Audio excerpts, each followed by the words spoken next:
Bismillahirrahmanirrahim. Assalamualaikum warahmatullahi wabarakatuh. Selamat pagi adik-adik semuanya.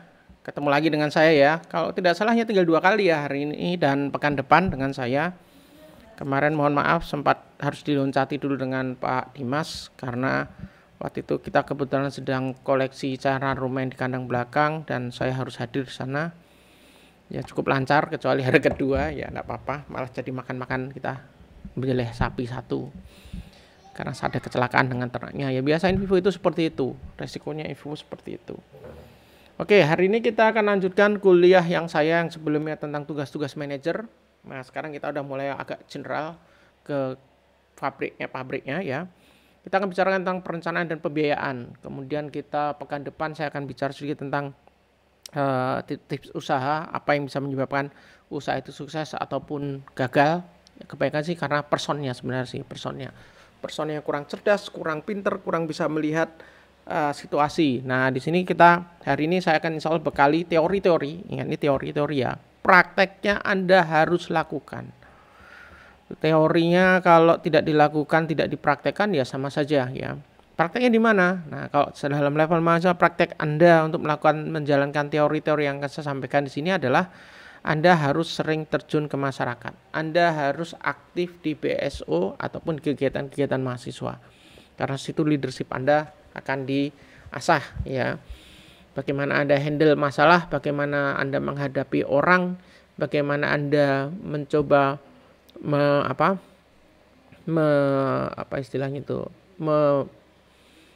kalau dua orang bertengkar gitu ya, berselisih, Anda membantu mendamaikan, tidak memihak salah satu, tapi kedua-dua bisa relatif puas. Kalau puas dua-duanya sulit ya biasanya, tapi kedua pihak relatif puas, itu bisa Anda pelajari saat Anda jadi mahasiswa melalui kegiatan-kegiatan kemahasiswaan. Nah, oke, kita masuk aja ke kuliah. Nah, sebelum kita bicara perencanaan pembiayaan, Anda harus tahu dulu sebenarnya kalau Anda mendirikan pabrik pakan atau punya pabrik pakan atau memutuskan untuk berkecimpung di dunia pakan, produksi pakan, sebenarnya apa saja sih yang bisa dijual dan dijualnya kemana? Nah, ini ada satu bagan market structure of commercial feed yang artinya begini. Kalau Anda punya commercial feed-nya pakan yang Anda mau jual, ini bisa Anda jual kemana saja, strukturnya seperti apa? Bentuk pakan yang dijual apa. Nah cara lihatnya gini, ini kelihatan agak ribet ya, tapi sebenarnya simpel. Lihatnya dari atas ya. Nama grafik itu kalau flowchart kalau tidak dari atas biasa dari kiri ya. Jadi kalau Anda punya produk yang berupa bahan pakan, ingredient atau aditif atau premix ya. Kemana Anda bisa jual pertanyaannya? Pertama Anda jualnya bisa ke pabrik pakan. Berarti Anda harus punya bahan pakan aja menjadi pemasok pabrik pakan. Anda harus punya bahan pakan yang bagus memenuhi kualitas mereka dan konsisten. Ada konsistensi kualitas maupun konsistensi jumlah yang bisa diandalkan oleh pabrik pakan yang Anda berikan. Sama juga dengan aditif dan premix ya. Sehingga kalau Anda jadi supplier di sini, Anda harus punya beberapa sumber, tidak hanya satu sumber saja, dan setiap sumber Anda harus pegang kualitasnya itu seperti apa. Misalnya Anda jagung lah yang paling banyak diserap oleh pabrik pakan, karena pabrik pakan di Indonesia rata-rata kan untuk unggas, sehingga mereka bahan bakunya minimal 50% itu pasti jagung. Jagung Anda ambil di daerah Gerobokan, sama Anda ambil dari daerah Jawa Timur, atau mungkin Anda import dari daerah Sulawesi, itu pasti kualitasnya akan berbeda dan harganya akan berbeda. Apakah yang dekat selalu paling murah? Belum tentu. Ya, kadangkala yang jauh bisa jadi lebih murah. Walaupun ongkos kirimnya juga jadi karena lebih mahal. Ya, itu harus ada pertimbangan. Kemudian kualitas, kadar air seperti yang sudah kita bicarakan di kontrol kualitas. Kadar air 14% misalnya, Anda mengharapkan jagung petani kadar air 14%, itu susah. Susah, rata-rata mereka itu paling kering itu 16%. Padahal pabrik mintanya 14%. Sehingga beberapa pabrik mereka punya dryer. Seperti yang pernah kita kunjungi, kami kunjungi, sayangnya kalian belum bisa ke sana. Yang di daerah Gerobokan dan juga daerah punya Java itu dia punya dryer dengan kapasitas cukup besar, sehingga dia bisa menerima jagung-jagung dari petani dengan kadar air yang 24%. Kadar 24% itu tinggi banget loh, ya, tinggi banget untuk bahan pakan, untuk bahan konsentrat. Tapi mereka ambil, kenapa? Karena bisa mereka keringkan, otomatis harganya akan jauh lebih murah karena masih ada biaya pengeringan, biaya tenaga kerja dan seterusnya. Nah, kalau Anda jadi supplier, kembali lagi ke gambar ini, untuk pabrik pakan, Anda harus pastikan Anda bisa memberikan bahan yang kualitasnya sama. Nah, bisa saja Anda main potong kompas. Ya, ini di Indonesia jarang. Langsung ke petani. Ya, kalau Anda lihat garisnya ini ya, ada yang langsung ke petani, farmer, ya, ataupun langsung ke komersial feedlot. Nah, ini juga bisa. Anda jadi supplier langsung ke feedlot yang komersial ataupun ke petani. Kalau petani kita, petani kecil kita kan biasanya punya sapi berapa? 3 ekor, 2 ekor, 4 ekor. Biasanya mereka membeli dari distributor, tidak dari poultry shop, tidak dari distributor langsung. Karena distributor nggak mau dia misalnya tidak 1 truk gitu minimal. Nah, ini juga pilihan Anda ke farmer langsung, ke petani langsung biasa jarang. Tapi ke komersial feedlot sangat dimungkinkan, ya. Sangat dimungkinkan. Ini juga sama, komersial feedlot mungkin tidak seketat, quality control tidak seketat di pabrik pakan. Apalagi kalau Anda bisa menjual langsung ke petani. Karena kenapa? Mereka biasanya punya keterbatasan untuk menganalisis bahan pakan secara rutin. Kalau Anda masukkan pabrik pakan, setiap masuk mesti langsung berhadapan dengan quality control dulu. Pakanmu memenuhi syarat enggak? Kalau memenuhi syarat, oke, langsung silap masuk bongkar. Ya, satu bongkar pun dilakukan sampling kedua, jadi 2 kali samplingnya. Kalau nanti ternyata di tengah-tengah ada kalian nakal, ya, sebagai distributor supplier kalian nakal, di tengah dikasih bahan yang jelek, waktu dibongkar ketahuan, sehingga nanti akan di stop.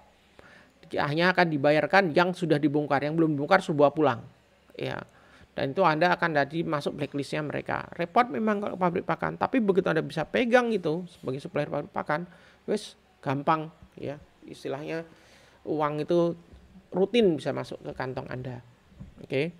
Nah, di komersial feedlot karena mereka tidak bisa cek setiap hari, mereka hanya harus mengirimkan sampelnya itu ke tempat-tempat yang bisa menganalisis, contohnya ke universitas yang paling dekat. Ya, misalnya seperti Jawa Timur itu biasa ngirimnya ke Brawijaya, wilayah Jawa Tengah itu biasa ke Undip, Jogja itu ke UGM dan seterusnya, yang lab-lab di perguruan tinggi biasanya yang punya.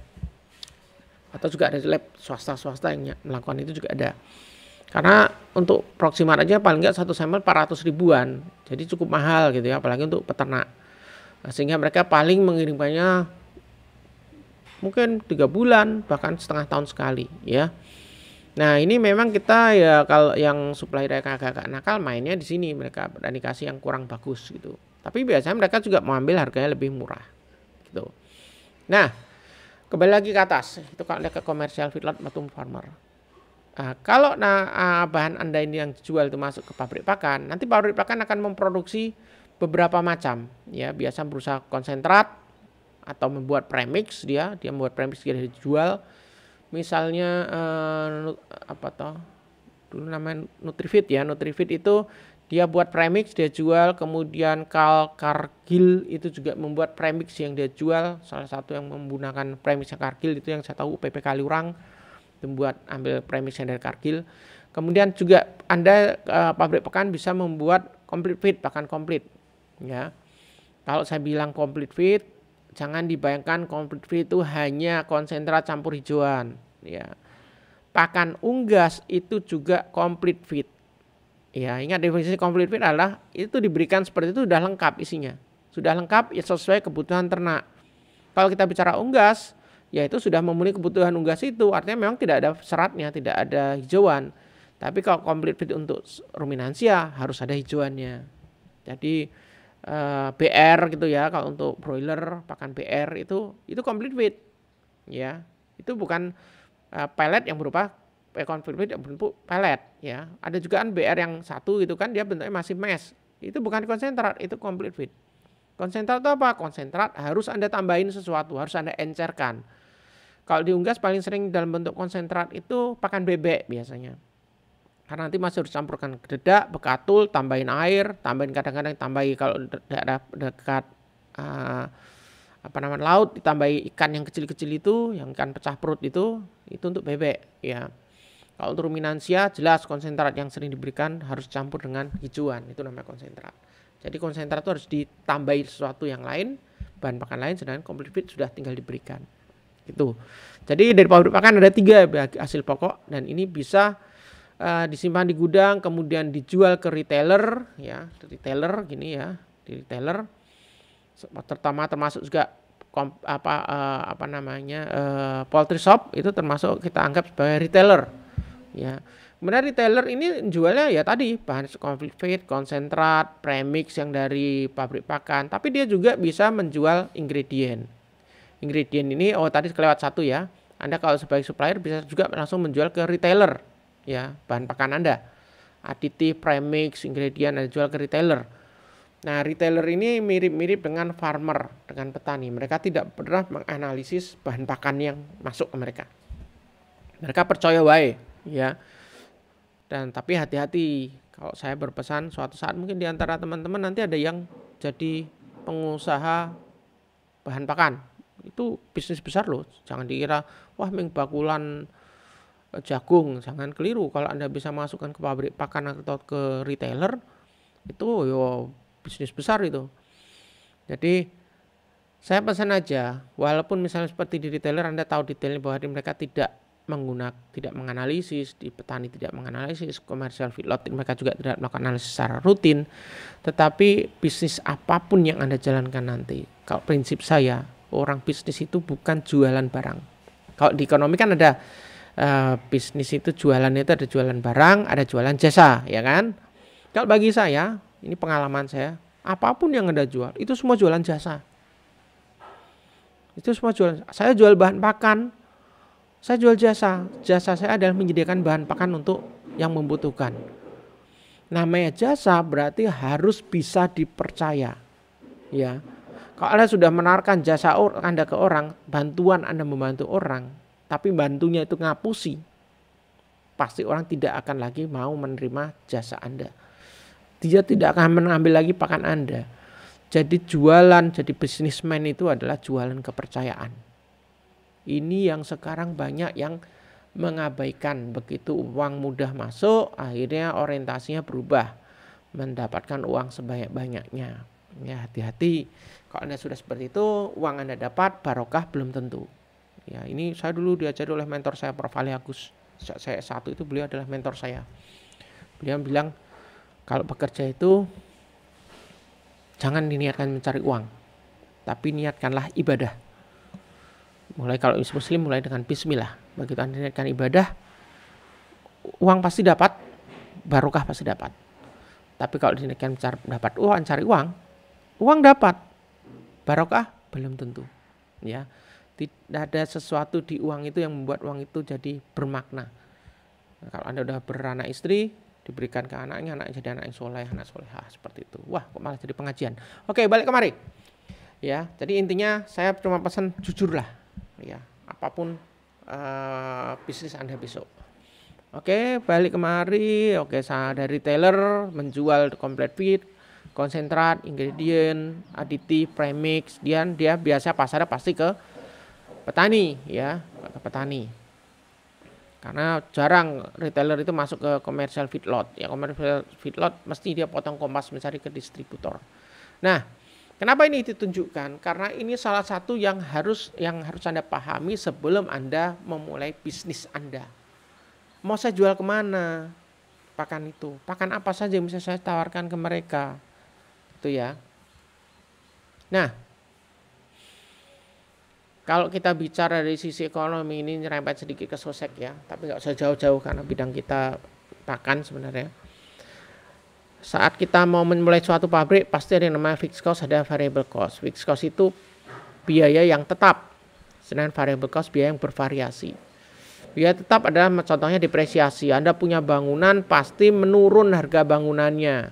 Anda punya truk, mobil yang Anda gunakan untuk angkutan pasti tahun ini Anda beli 200 juta, tahun depan kalau Anda jual itu pasti udah nggak laku 200 juta. Itu namanya depresiasi, penurunan. Anggaplah penurunan atau depresiasi itu sebagai sewa atau biaya ya biaya. Bangunan juga seperti itu. Yang tidak mengalami depresiasi itu biasanya hanya emas dan tanah, ya, dan rumah, ya. Rumah karena ada tanahnya. Tapi bangunan itu sendiri mengalami depresiasi. Karena pabrik pakan, ya kalau dia nggak punya tanah sendiri kan sewa, ya. Sewa tanah itu akan naik terus sewanya. Bangunan makin lama makin rusak, pasti akan menurun. Oke. Kemudian kalau Anda meminjam di bank, pasti ada bunganya yang tetap, ya. Kemudian kalau Anda mengajukan asuransi, juga ada biaya asuransi per tahunnya. Pajak juga Anda harus bayar dan itu tetap. Kemudian tetap, walaupun kadang-kadang kalau tergantung omset Anda naik, pasti pajaknya naik, ya kan. Tetapi artinya fixed cost di sini pasti kena, ya kan. Pasti kena dengan jumlah yang mungkin gesernya tidak jauh. Tenaga administrasi atau pegawai pasti ada. Dan kalau di total ya ada total fixed cost-nya. Kalau variabel apa? Tenaga kerja itu bisa bervariabel. Kalau Anda ke pabrik pakan, yang di administrasi itu biasanya jumlahnya tetap dan kantor, ya. Tetapi tenaga kerja itu bisa bervariasi. Ada tenaga kerja harian, ada tenaga kerja yang memang dia digaji secara bulanan, ada tenaga kerja harian, ada yang tenaga kerja borongan. Saat Anda punya orderan cukup banyak melebihi jumlah yang biasanya, Anda cari tenaga borongan tambahan, ya. Mereka dibayarkan berdasarkan tonase kerja mereka, ya. Berapa ton mereka bisa menghasilkan produk jadi, itu dibayarnya seperti itu. Atau harian, pokoknya berapapun, kalaupun tidak ada kerjaan, duduk-duduk aja atau kerja keras seharian, bayarnya sehari segitu. Biasanya mepet-mepet UMR lah, di atas UMR sedikit. Sehingga biaya tenaga kerja ini selalu bervariasi tergantung omset Anda. Perawatan dan perbaikan mesin ada yang fix sebenarnya, itu termasuk di depresiasi kalau yang fix. Yang variabel adalah kok tiba-tiba terjadi kerusakan mesin. Ya, ini juga harus Anda planning, harus Anda perencanakan, termasuk tadi tenaga kerja borongan harian dan seterusnya. Setelah beberapa periode Anda berjalan, Anda akan mulai melihat ada polanya. Bulan-bulan tertentu itu biasanya butuh tenaga kerja tambahan. Sama mesin juga nanti akan muncul polanya. Oh, ini mesin ini setiap sekian tahun harus dirawat. Nah, kalau udah ada polanya, Anda bisa masukkan ke bagian depresiasi, jadi fixed cost. Tetapi yang dadaan atau mesin ini macet, rusak, terbakar, nah itu adalah variable cost. Listrik, bahan bakar, air, ini semua tergantung oplah Anda atau omset pabrik Anda. Makin tinggi produk yang Anda keluarkan jumlahnya, maka ketiga ini akan makin tinggi juga. Kemudian ada beberapa variable cost lainnya, misalnya membayarkan asuransi kesehatan, ya, asuransi kesehatan untuk pegawai, kemudian kesejahteraan pegawai, misalnya setahun sekali mengadakan family gathering dan seterusnya, uang hari raya, akhir tahun, bonus dan seterusnya, itu bisa dimasukkan ke variable cost. Oke.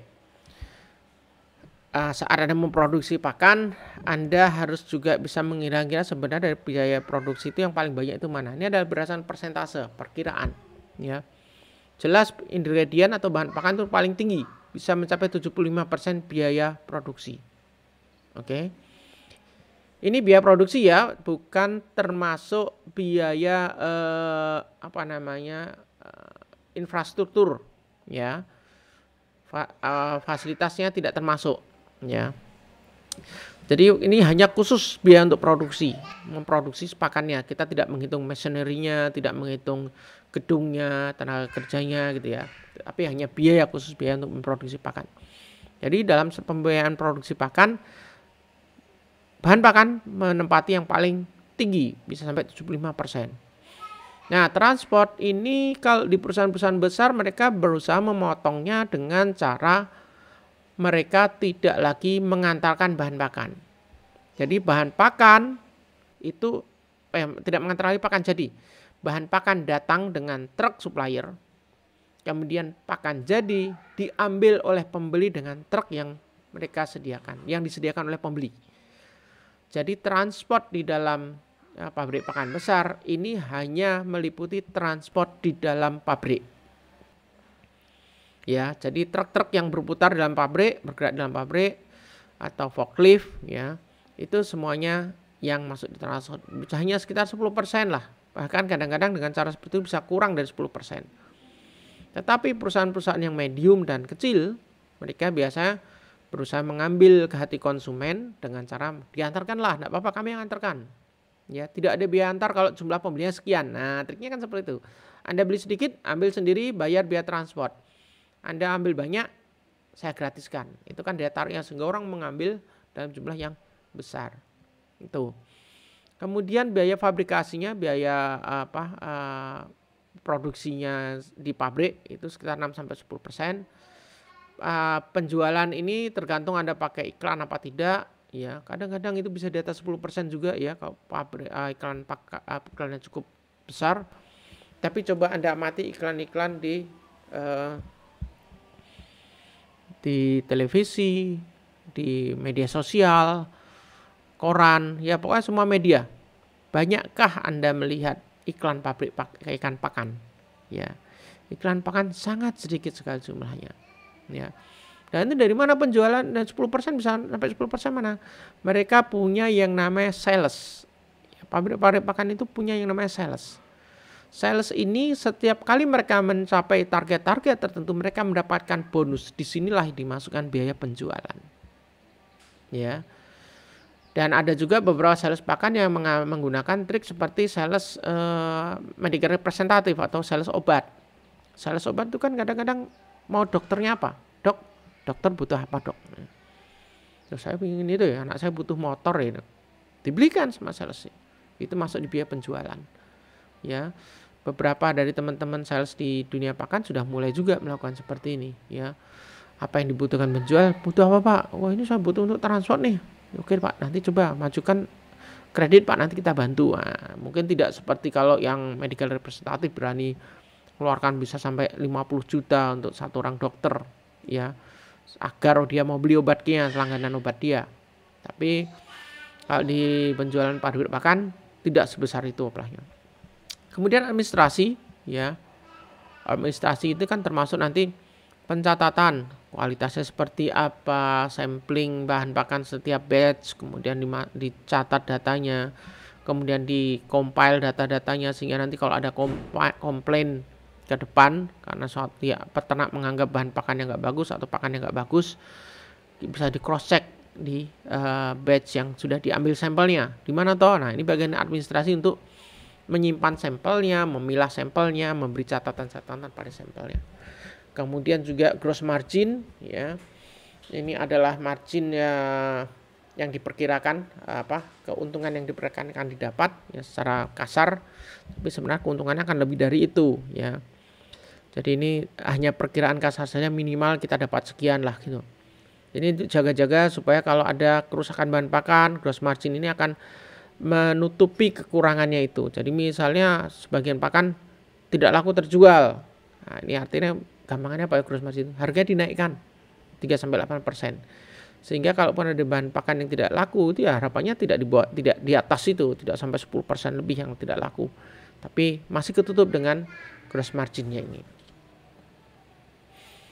Oke. Nah, kalau Anda sudah memutuskan membuat pabrik pakan, atau mungkin masih ragu-ragu, menguntungkan enggak sih buat pabrik pakan mini, menengah, atau mungkin saya berkecimpung bidang pakan? Nah, Anda sebenarnya harus membuat rencana kalau mau tidak gagal ya. Jangan rencana untuk 3 tahun lah paling tidak. Jadi begini, jangan berpikir bahwa Jogja ini kelihatannya banyak nih sekarang yang mulai mau ada gini banyak nih orang beli sapi bakalan. Pasti mereka butuh pakan konsentrat yang banyak. Saya buat pabrik pakan untuk jual. Anda hanya melihat 2 bulan 3 bulan ke depan itu. Ya kan? Setelah Lebaran, setelah Idul Adha nanti gimana? Ada yang beli nggak pakan Anda? Tahun depan ada lagi nggak? Ada lagi pesaing lain nggak yang beli? 2 tahun, 3 tahun. Nah, Anda harus buat 3 tahun dan setiap tahun itu harus ada jelas target penjualan. Nah, untuk bisa memperkirakan itu ada beberapa hal yang perlu Anda pahami. Yang pertama, Anda harus menganalisis kondisi keadaan di sekitar Anda dan juga keadaan sekarang seperti apa. Keadaan di lingkungan sekitar kita, contohnya ada nggak pelanggan atau calon pelanggan? Orang peternak itu pasti sudah punya langganan untuk beli bahan pakan dan konsentrat. Itu pasti. Minimal dia punya poultry shop yang dia tahu kalau mau beli gaplek, mau beli pollard itu di mana. Itu minimal dia sudah tahu. Itu kan dalam tanda petik langganannya dia. Adakah alasan dari customer ini untuk mencari langganan baru? Atau Anda bisa nggak menawarkan sesuatu yang lebih baik daripada yang sekarang sudah ada? Present conditionnya sekarang dia poultry shop yang ada di wilayah itu, dia punya produk apa? Pasarnya seperti apa? Poultry shopnya besar apa kecil? Lingkupnya seberapa? Poultry shopnya bisa dipercaya nggak dari sisi manajemennya? Fasilitas dari poultry shopnya itu seperti apa? Dia mau ngantarkan nggak misalnya? Dia bisa menyediakan berapa kilo? Atau mungkin berapa ton? Atau dia hanya kiloan aja?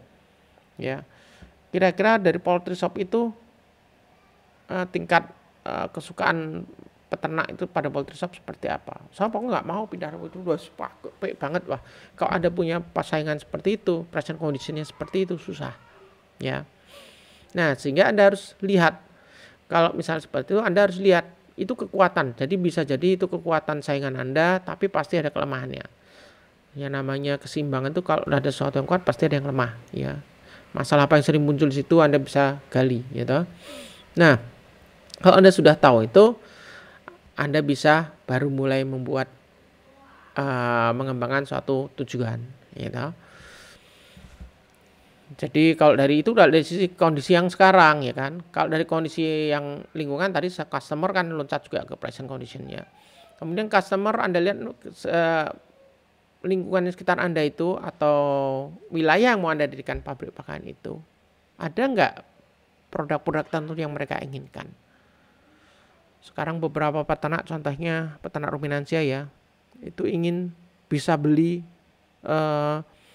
pakan komplit fermentasi. Karena bagi mereka praktis, bisa disimpan praktis. Nah, pernah ada salah satu peternak kontak saya, itu peternak dari Jawa Timur, WA saya, Pak, saya ini mau coba produksi jual pakan komplit fermentasi. Saran Bapak gimana? Nah, saya kan bingung saran gimana gitu maksudnya. Nah, kemudian dia cerita bahannya apa yang ada dan seterusnya. Kemudian saya bilang gini, Mas, dipertimbangkan dulu pertama. Anda harus dulu tahu customer Anda butuh nggak. Berapa banyak perputarannya dalam 3 bulan. Kenapa? Karena kalau Anda buat pakan komplit fermentasi, pengalaman kami di lab, pakan komplit fermentasi itu hanya bagus sekitar 3 bulan disimpan. Jadi tidak sama dengan silase, beda. Karena di pakan komplit fermentasi ada protein yang cukup tinggi, kandungan protein cukup tinggi, dan itu menyebabkan pH tidak bisa mencapai pH 4,2 seperti silase. Dan itu menyebabkan bahan pakan tidak bisa disimpan terlalu lama. Setelah 3 bulan terjadi mulai penurunan bahan organik, mulai terjadi kerusakan. Nah, 4 bulan 5 bulan dibuka masih kecut, tidak kelihatan. Tapi saat bahan organik sudah turun, jadi kandungannya sudah berkurang.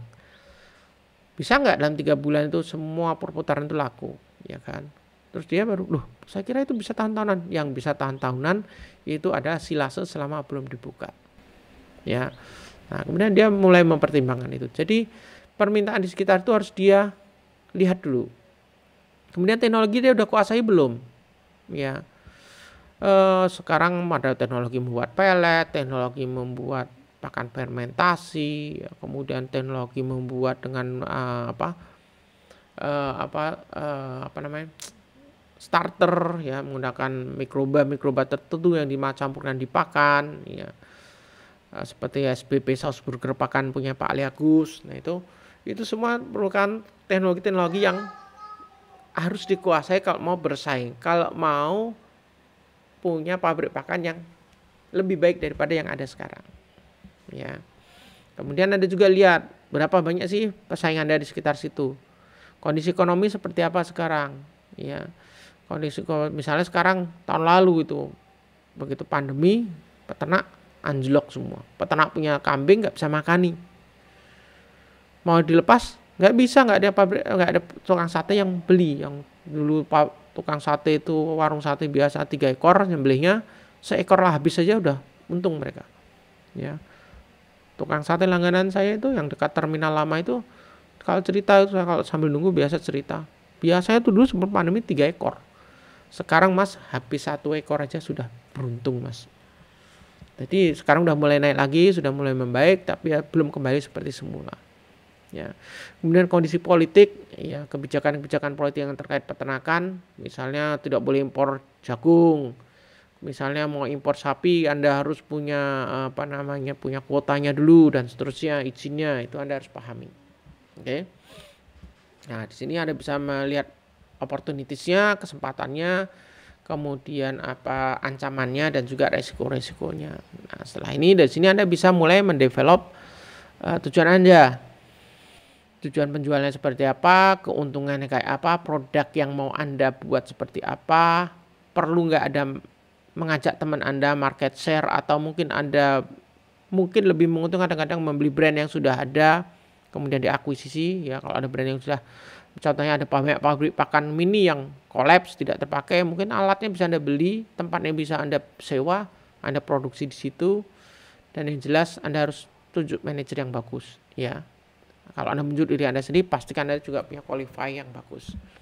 Nah, setelah itu baru strateginya seperti apa, ya distribusinya kemana, pasarnya kemana saja, produknya apa saja, harga, ya yang jelas harga. Kalau Anda ada berapa pilihan, ya kalau teori kita nyusun ransum, ya susunlah yang baik sesuai kebutuhan ternak, harganya murah, itu teori kita. Praktek di lapangan melakukan itu susah, bisa kualitasnya bagus, kalau harganya mau dibuat masuk, Anda untungnya kecil.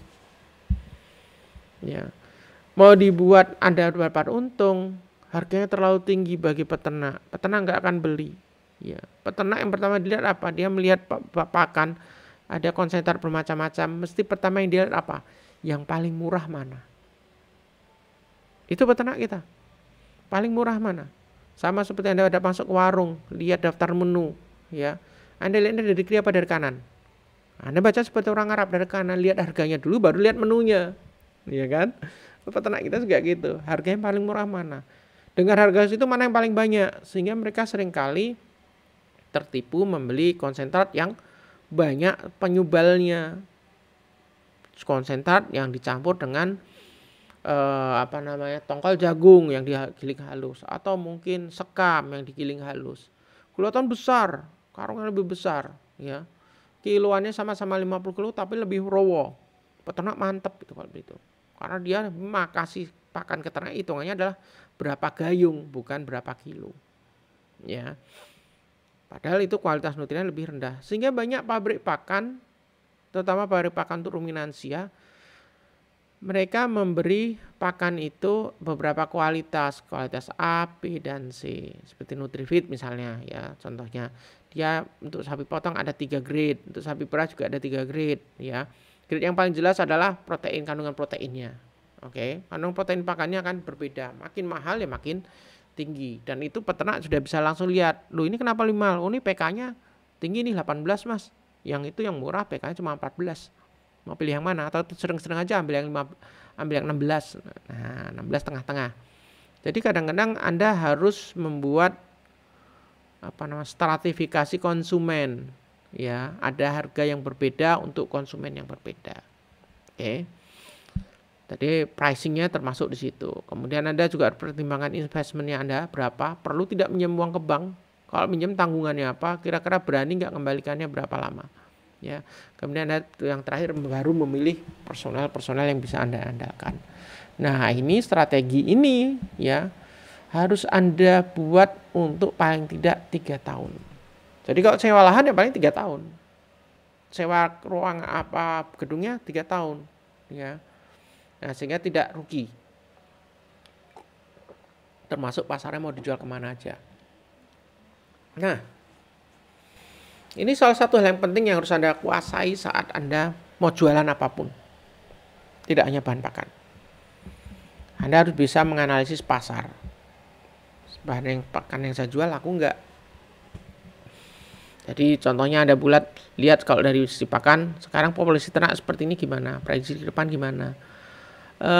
Sekarang musim paling gampang itu kalau di Indonesia itu kan polanya gampang sekali terlihat setelah Idul Fitri. Setelah Idul Fitri pasti peternak mulai mencari bakalan sapi yang beratnya di atas 250 kilo.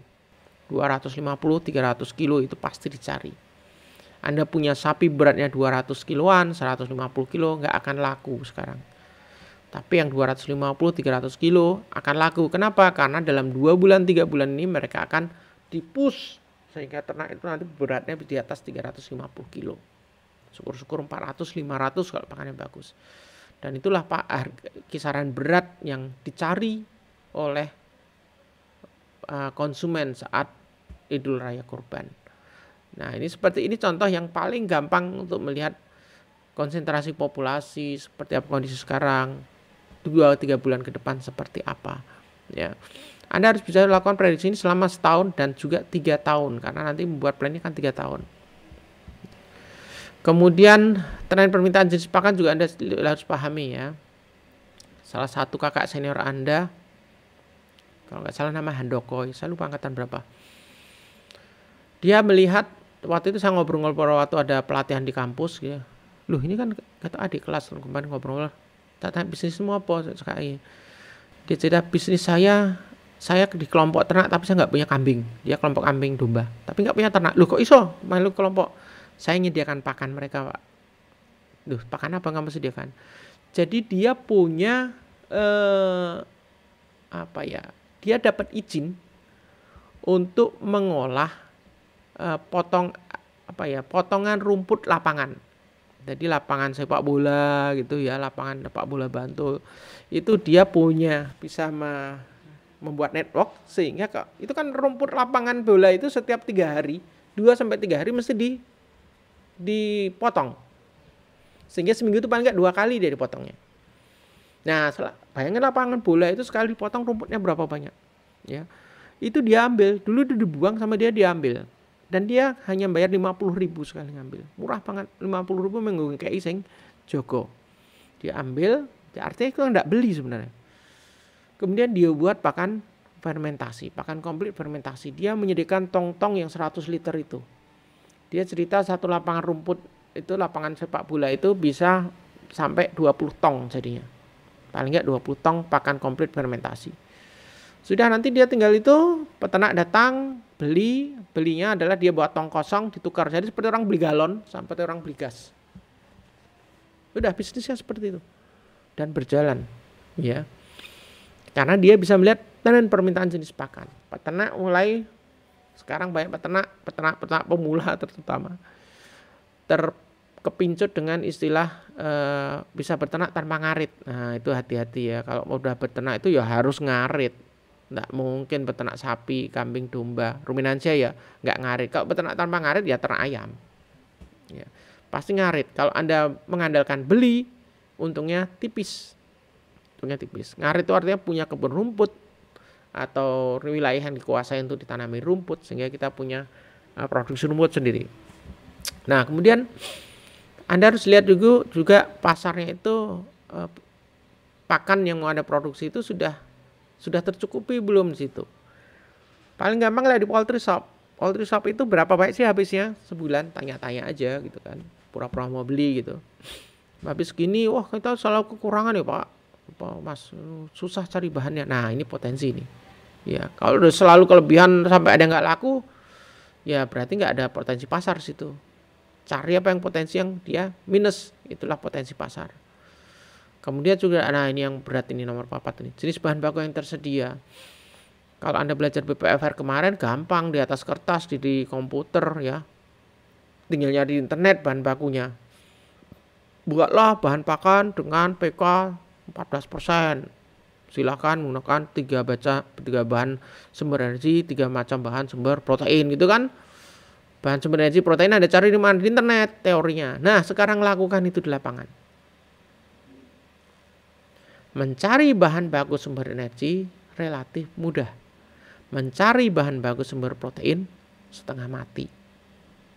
ya mudah harganya mahal, makanya bahan protein mahal karena sulit carinya.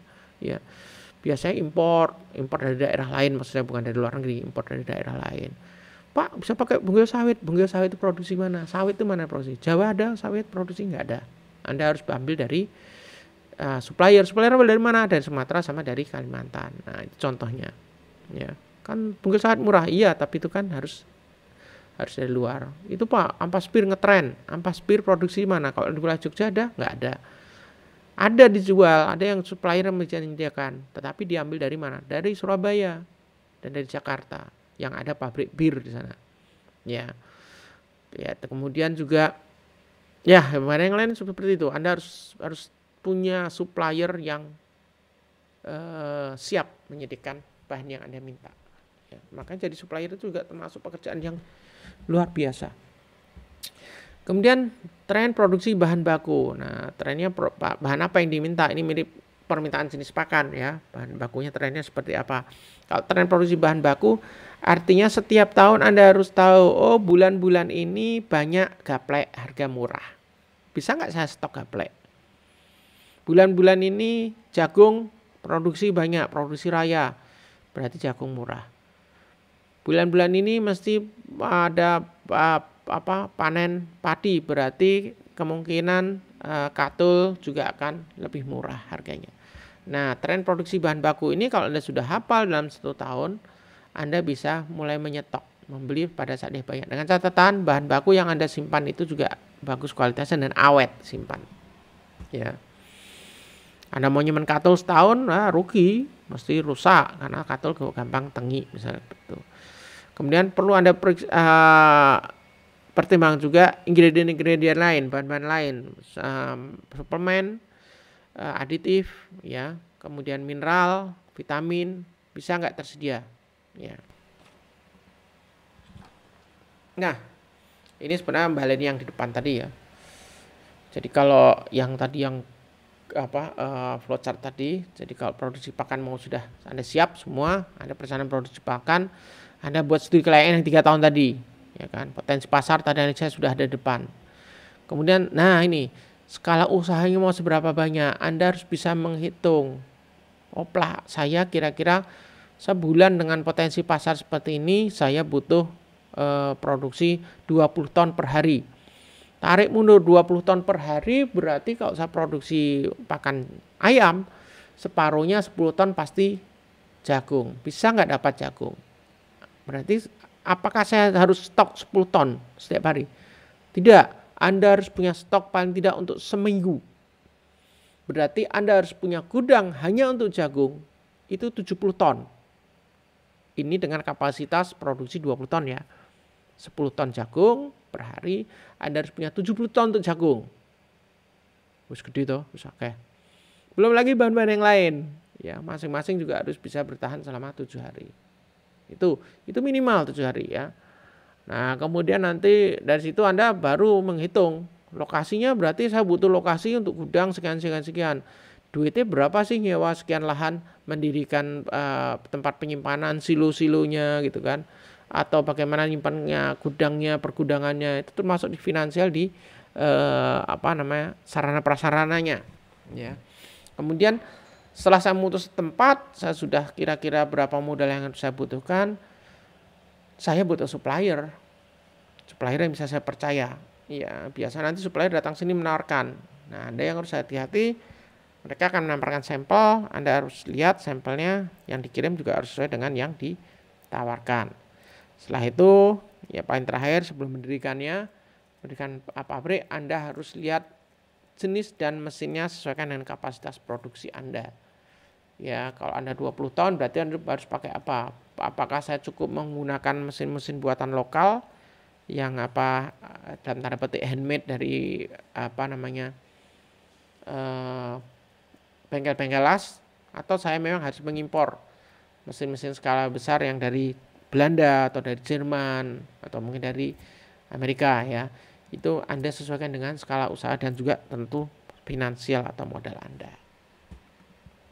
Nah, tadi kita bicara sedikit tentang lokasi. Kemudian setelah dapat lokasi, layoutnya seperti apa, pabriknya seperti apa yang mau didirikan. Ya,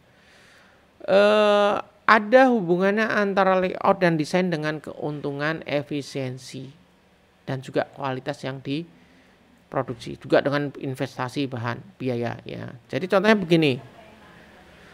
Yang Anda harus pahami dulu saat produksi suatu bahan, Anda harus pahami betul alur produksi. Alur produksi itu artinya yang beberapa pekan lalu kita sampaikan di awal. Mulai dari pakan masuk, kemudian dari situ disimpan di gudang atau di silo, kemudian dari silo disedot, kemudian ditimbang, setelah itu di grinding ya. Grinding untuk bijian-bijian terutama jagung, setelah itu baru masuk mixer keluar, ditimbang. Nah, urutan itu yang dimaksud dengan layout. Jadi kalau Anda paling gampang punya satu lantai saja bahan jadi pabrik pakan mini. Ya.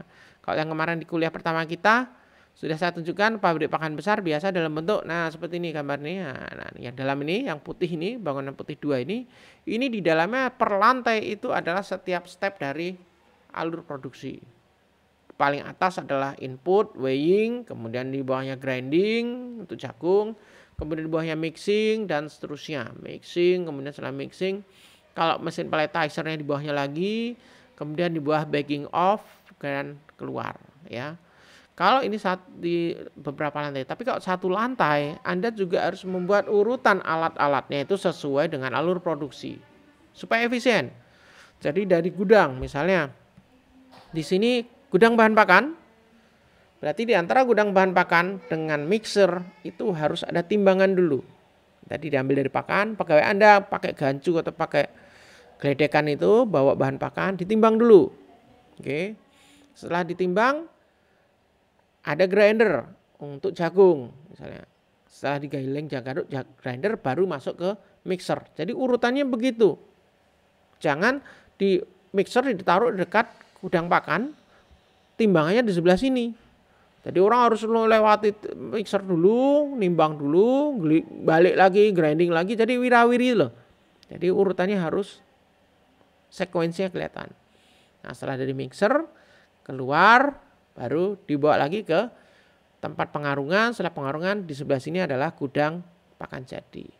Ya, jadi gudang pakan jadi dan gudang bahan baku sebaiknya juga terpisah. Secara teori gudang pakan jadi harusnya lebih kecil karena pakan jadi kita harapkan harus keluar dalam waktu kurang dari seminggu. Kan pabrik pakan itu jangan dibayangkan pabrik pakan itu kalau mau udah bagus ya, udah stabil dia membuat pakan itu berdasarkan pesanan. Bukan dia ready stock. Jadi poultry shop pesan berapa bulan ini? Feedlot A, feedlot B pesan berapa bulan ini? Itu yang dibuatkan. Ya. Jadi bukan berdasarkan pokoknya saya ready stock, ada yang mau beli, silakan beli. Itu Anda akan kesulitan nanti di pergudangan pakan jadinya. Ya. Gudangnya akan besar, kemudian pakan Anda ada yang tidak terjual. Karena tidak terjual sudah lebih dari sebulan, harus Anda reproduksi lagi, dimasukkan lagi, dan itu biaya lagi ya.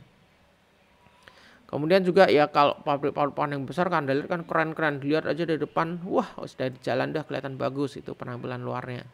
Tapi kalau yang kecil-kecil ya biasanya ya mengkoyo bangunan gitulah gitu. Masuk ke dalam ya reget, kon jobo ki ya mengkoyo bangunan tua gitu. Ya itu kadang-kadang penampilan itu walaupun orang bilang don't judge the book from its cover, tapi kalau orang jualan gini ya dilihat dulu penampilannya. Anda nawarkan barang penampilan Anda kluntruk gitu, Anda jualan make up, wah ya nggak ada yang mau beli, iya kan? Anda jualan multivitamin, tapi Anda orangnya kurus kering gitu, ketok lipileren rakit, nggak ada yang mau beli. Masa orang jualan multivitamin yang dodolan ini mesake banget ya, nggak masuk akal. Nek dulu cerita saya waktu kecil ya, orang penjual obat kumis ya harus berkumis gitu kan.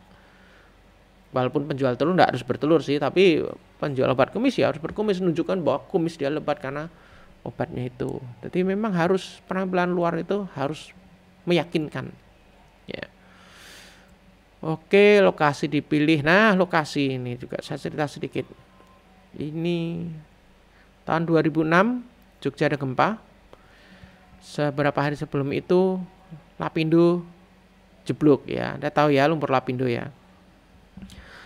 Setahun sebelum itu sempat ada KKL dari Fakultas Peternakan lewat di lokasi lapindo, dan waktu itu kami melihat di dekat jalan tol yang melintasi lapindo itu ada satu pabrik pakan yang relatif baru, punya Samsung. Ya, punya Samsung, kita nyebutnya Samsung lah, bukan Samsung. Di London nyebutnya Samsung, kita nyebutnya Samsung. Punya Samsung. Dia ada di lokasi yang sangat strategis karena lokasi dia adalah di jalur tol baru yang melalui lapindo. Dia waktu itu saya nggak tahu waktu itu ada, loh kok ada pabrik pakan bagus besar, oh punya Samsung. Nah kemudian saya cari info, itu baru berdiri di situ sekitar 2 atau 3 tahun saya, kalau saya nggak, sebelum 2006 berarti ya mungkin sekitar 2003-2004 berarti.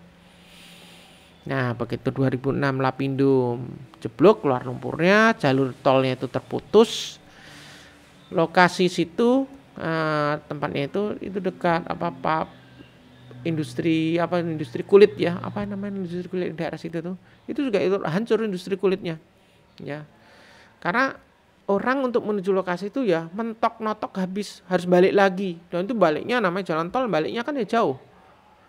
Nah sehingga memang lokasi pabriknya masih oke, tetapi jalur distribusinya menjadi repot, jadi jauh dia untuk menuju ke sana ya, sehingga agak merusak pasarnya dari pabrik. Jadi memang harus pemilihan lokasi itu kurang unfortunate aja sih ya. Mungkin dia mesti milih lokasi udah bagus, dekat jalan tol baru, mungkin waktu itu tol juga baru mulai dibangun sehingga beli tanahnya juga belum begitu mahal. Dia sudah udah tahu rencana besok ada tol, tapi dia tidak tahu bahwa Tuhan berkehendak lain. Lapindo mengeluarkan lumpur yang tidak berhenti-berhenti sehingga semua akses itu jadi tertutup. Nah itu, dan otomatis dia akan punya biaya ekstra untuk transportasi. Nah ini menyebabkan keuntungan menjadi berkurang hanya karena masalah kesalahan, bukan kesalahan layout dan desain, tapi ya unfortunate tadi. Sehingga jangan memberi lokasi yang sangat tidak mungkin. Contoh lain adalah saya pernah diajak salah satu senior saya di satu kegiatan gitu ya. Dia beli tanah di Gunung Kidul, dia semangat.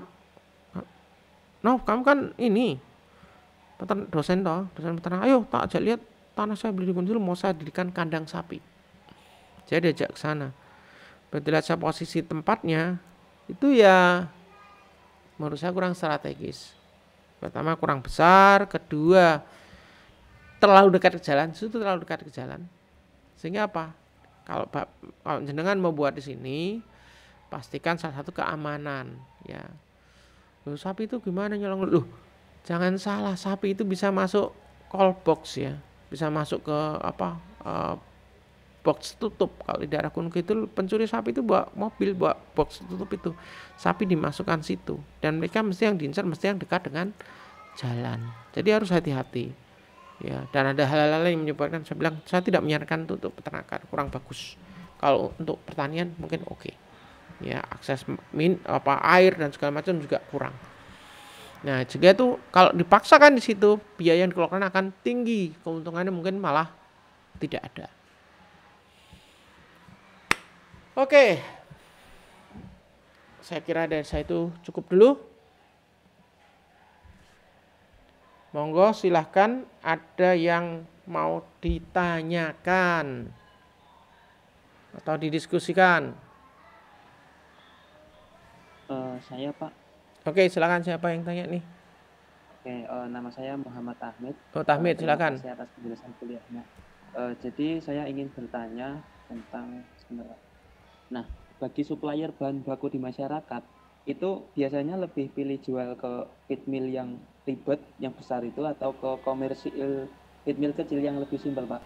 Nah, bagaimana perbandingan harga dan lain-lainnya? Apakah di situ itu terjadi transaksi yang fair, gitu, Pak? Saya ingin tahu, Pak. Terima kasih. Oke, pertanyaan bagus. Tergantung kapasitasmu. Kalau di awal-awal biasanya para supplier itu mengincar yang mudah dulu. Ya paling mudah pasti commercial feed ya, ke commercial feedlot ya, daripada ke feed mill ya. Tetapi dari sisi tonase yang dibutuhkan ya, itu akan lebih lebih banyak ke feed mill. Dari sisi keuntungan gimana? Dari sisi keuntungan sih ya susah juga ya, kita ya sama unda-undi lah ya, unda-undi. Cuma jumlahnya saja yang berbeda. Kemudian frekuensi pembeliannya juga akan lebih rutin dari feed mill dibandingkan dari yang feedlot ya. Feedlot itu frekuensi pembeliannya katakanlah dia akan biasa stok untuk sebulan. Feed mill dia harus punya stok per pekan, per minggu. Ya artinya dalam sebulan dia akan minta Anda ngirim 4 kali kemungkinan. Kalau feedlot hanya sebulan sekali. Biasanya begitu. Beberapa feedlot malah punya tempat penyimpanan cukup besar, bisa dia 2 bulan stoknya. Jadi kalau kalian datanya mana harganya lebih baik, ya harganya unda-undi kan tergantung harga pasar, bahan akan sama. Ya tidak berarti kalau di feedlot akan lebih mahal dia belinya atau akan lebih murah, tidak. Ya. Cuma memang untuk kestabilan harga relatif lebih stabil di feedlot. Kenapa? Ya karena dia akan menganggap bahan pakan kalian adalah kualitas yang sama. Dia hanya melihat secara fisik. Teman-teman Anda yang sudah PKL di feedlot, kebalik-balik. Yang sudah PKL di feedlot pasti tahu kalau ada bahan pakan masuk, ujinya apa? Fisik. Ya, fisik dilihat. Oh, bagus, enggak ada kotorannya. Dikira-kira wah ketoke kering, ya. Bagus, oke, gitu. Jadi ujinya ya fisik seperti itu. Dan uji fisik bisakah kalian membedakan misalnya konsentrat yang kadar airnya atau bahan pakan yang kadar airnya 15% dengan 20%? Secara fisik dilihat sama-sama kering. Tapi masa simpan akan sangat berbeda. Nah, sehingga Anda jual yang 20% ataupun 15% kadar airnya, harganya akan sama kalau di feedlot. Tetapi masuk feed mill harga akan berbeda antara 15 dan 20%. Pasti 20% akan lebih murah. Ya. Sehingga memang kalau Anda bandingkan dua itu dari sisi rutinitas per tonase yang Anda kirim duitnya masuknya, pasti akan lebih stabil yang di feedlot. Karena tidak ada refraksi di mereka. Jarang sekali terjadi refraksi. Ya. Kecuali bahan bakumu atau elek banget secara fisik udah kelihatan beda dengan yang biasanya, pasti mereka minta harga diturunin. Tapi kalau di feed mill, karena mereka punya quality control, QC, ya mereka akan bisa lihat perbedaan 1% aja sudah akan tidak masuk mungkin ke standar mereka, sehingga mereka akan melakukan refraksi. Gitu ya. Sehingga memang kalau di lapangan teman-teman yang distributor itu mesti mainnya ke farmer dulu, ke peternak yang kecil-kecil atau ke feedlot. Atau juga bisa jualan ke retailer itu juga bisa. Ya. Retailer itu sama dengan feedlot kan, mereka tidak melakukan analisis. Gitu ya, Tahmid ya. Siap Pak, terima kasih. Sama-sama. Monggo silakan, ada lagi? PPT-nya hanya berapa halaman tapi ya 1 jam juga ternyata. Oke, kalau tidak ada, terima kasih teman-teman. Ya, saya tutup di sini dulu. Sekali lagi saya ingatkan, pekan depan kita masih kuliah dengan saya. Saya tunggu 9.15. Pukul 9.15 tepat akan saya screenshot. Saya biasa buka 9:05 sudah saya buka Webex-nya. Kemudian nanti setelah saya tutup 5 menit. Setelah 5 menit saya akan screenshot, berarti kalau masih ada yang tertinggal belum logout, masih kongko-kongko sini, berarti kemungkinan ketiduran atau titip HP atau titip laptop. Ya itu tidak akan kami anggap dia hadir. Oke, terima kasih. Wassalamualaikum warahmatullahi wabarakatuh. Waalaikumsalam warahmatullahi wabarakatuh. Terima kasih Pak. Sama-sama. Terima kasih Pak.